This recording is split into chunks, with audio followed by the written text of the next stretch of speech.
So a new villain has been introduced with this chapter of Boku no Hero Academia.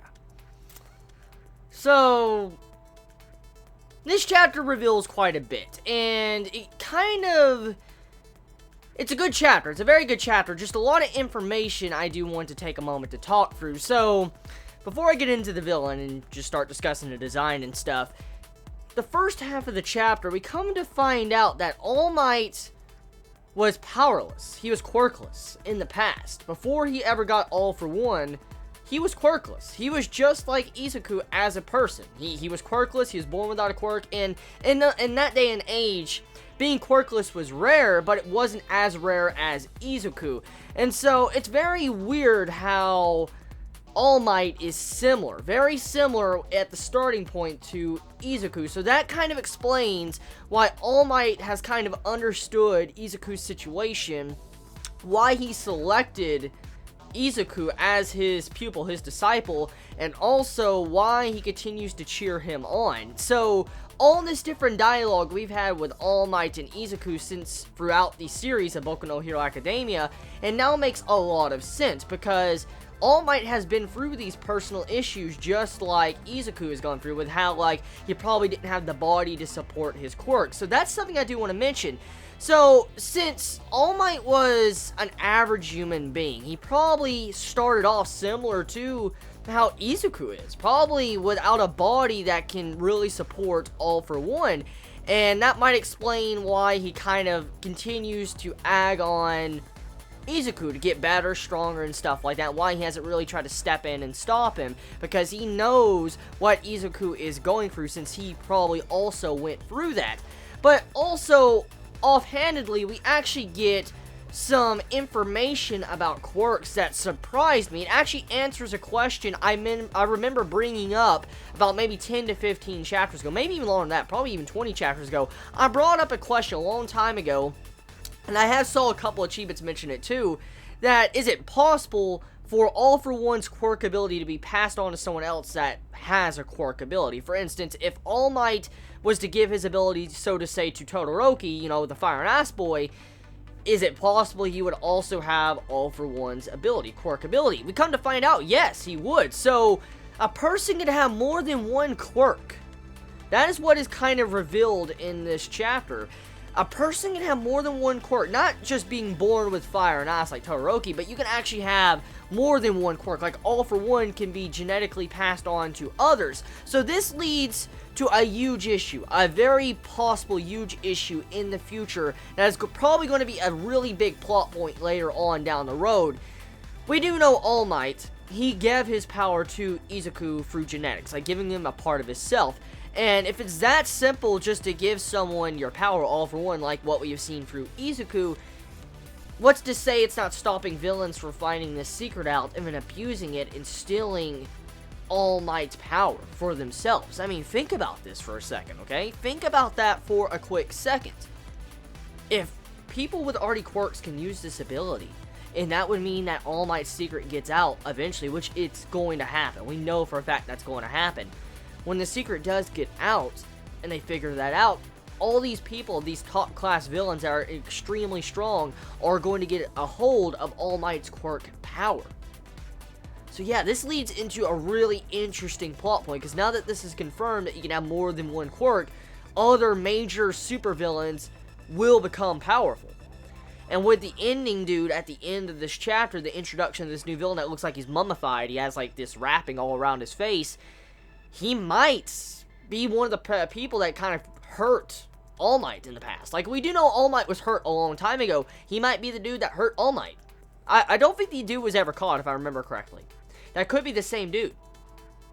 So, yeah, I mean, that's crazy if you think about it. I don't think the dude was caught. I could be wrong. I could be wrong. Don't quote me. But, still, the point is that dude at the end, his design, he knows All Might. He says the only hero out there is All Might. That's the only hero he says that is out there. And he doesn't think of anyone else as heroes. And you see this pile of bodies, like, underneath him. You see people, dead. Like, you see, like, an officer dead. You see blood underneath him and stuff like that. So this dude is very violent. He's a killer. He's a hero killer. And he only thinks the only true hero is All Might. And so I'm looking forward to seeing what type of power this dude has and what he has done in the past. And, like, why does he respect All Might? Of all things, why does he respect All Might? Is it because he is the #1 hero, or is it because of something else? So, yeah, it's obvious that this dude probably knows All Might. But this leads to something I do want to mention. With this chapter, we also get introduced to how All Might once had a teacher. He once had a teacher that taught him, you know, the basics, you know, of his power, All for One. And that right there, it makes me believe, what if All Might's teacher was, you know, a bad person? What if this dude at the end of this chapter was All Might's teacher?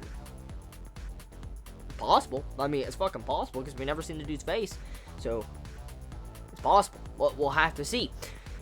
Anyways, moving off that little topic of this chapter, moving on, there was a fight that was skipped. You had it to where Ida and the foreign rose girl, I forget her exact name, that fight was skipped in this chapter, which is kind of upsetting. It's upsetting because I did want to see the display of her power, but we come to find out that Ida has an extremely overpowered ability where he can, like, supercharge his engine, and he can go incredibly fast for like 10 seconds, but then after that, his engine stalls. And he was beating the shit out of Todoroki in this. Like, did you see what he was fucking doing? He was going around him and punching him, kicking him. I mean, he almost won. But Todoroki froze his engine and he got fucked. And that's how the end of the match. But still, Ida, damn, if he can learn how to increase the length of that ability, he will be a monster. I mean, if he can also get some, you know, some form of cool resistance to his engine, like where he doesn't get frozen all the time, then he's definitely going to become a monster with his quirk. But the thing was, though, Todoroki, he wins. He wins this match, and he moves on to the finale of the battle. And it's been very obvious that Todoroki was going to be one of the final contenders because the introduction, the plot around him, the character, you know, the backstory. It's very obvious he was going to be the last contenders of the fight.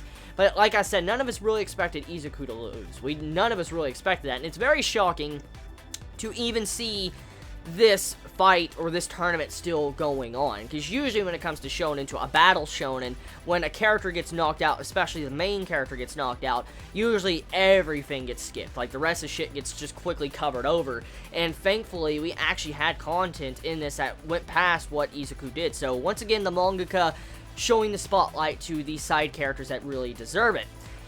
Now, one thing though, the final contestants that survived through the finals, the 4 people, which Ida has lost, so now there's 3. You have Tokoyami, you have it to where Bakugo and Todoroki are the final contestants. So it's going to be Bakugo versus Tokoyami. Tokoyami is pretty powerful. We've seen his ability, how it can think for itself, like it talks, and it's incredibly powerful and strong. So, I'm rooting for my boy Tokoyami. I really like Tokoyami. I like his ability. I like his personality. I like his outfit. You know I'm a Tokoyami fan. I like the way he was, you know, introduced into the series. So, I hope he holds his own and he actually beats Bakugo. Now, I like Bakugo too, because he's kind of grown on me after these past couple chapters with his development. But I hope that Tokoyami wins. I want him to clutch this. I really do. I want him to clutch this and beat the shit out of these top people and become the underdog of this tournament. So that's about it when it comes to this chapter. I mean, the chapter, a lot of setup, a lot of reveals the next villain that's coming up that probably knows All Might, and he might, Fury Crafting, it might be his teacher. I could be wrong, man. It might be his teacher, but I highly doubt that. But still, it's a stretch, but it's out there. So tell me your thoughts in the comments below. You all have a wonderful day or night wherever you live. Please be safe. Chibi out.